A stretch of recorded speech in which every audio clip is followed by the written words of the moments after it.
In this video series, I will break down 22 Y Combinator rules that all startups should master. I'm going to go in depth into each essential Y Combinator rule, so stick around because you don't want to miss this next one. TechCrunch fundraising headlines are not success. They are expectations. Don't celebrate debt. My name is Arjun, CEO and founder of doola.com, a Y Combinator-backed startup. Founders confuse raising money with making money. When we raised $13 million, we didn't party, although we did celebrate, don't get me wrong, but we realized the expectations have only gotten higher. We got to work. A high valuation means you ultimately have way more to prove, which is good. I think that you rise to your expectations, but you need goals to get there. Ultimately, valuation is literally defined as the last price an investor was willing to pay to invest in your company. Valuation is fake in the sense that it only matters at a liquidity event. Revenue is real. Revenue is cash that is coming into your bank account. And ultimately, profit and being default alive, meaning you have more cash coming in than out, is freedom.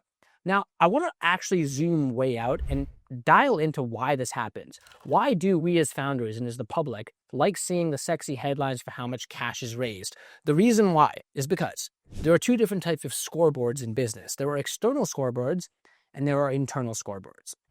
The internal scoreboards are what actually matter for the business, but there are so many things in life where, unfortunately, the public praises what you practice in private. The public praises arrivals versus the journey. The public praises results versus the process. The public praises external scoreboards versus internal scoreboards.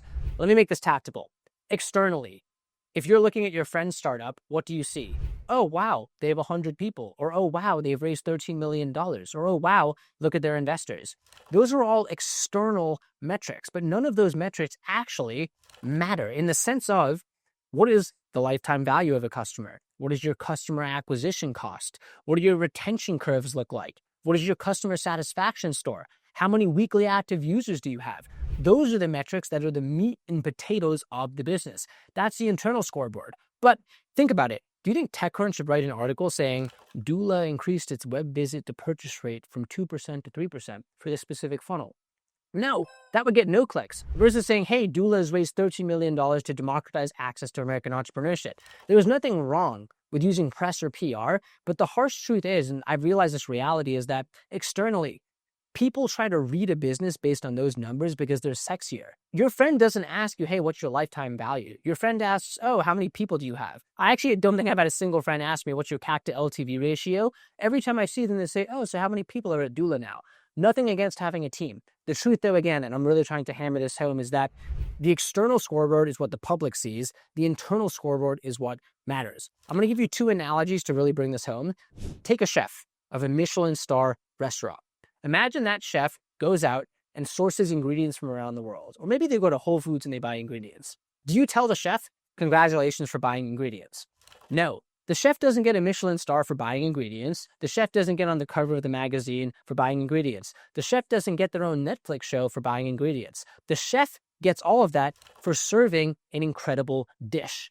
Buying the ingredients is kind of like raising money, but you don't congratulate someone for buying ingredients if they're a chef. And yes, you technically can congratulate someone for raising money.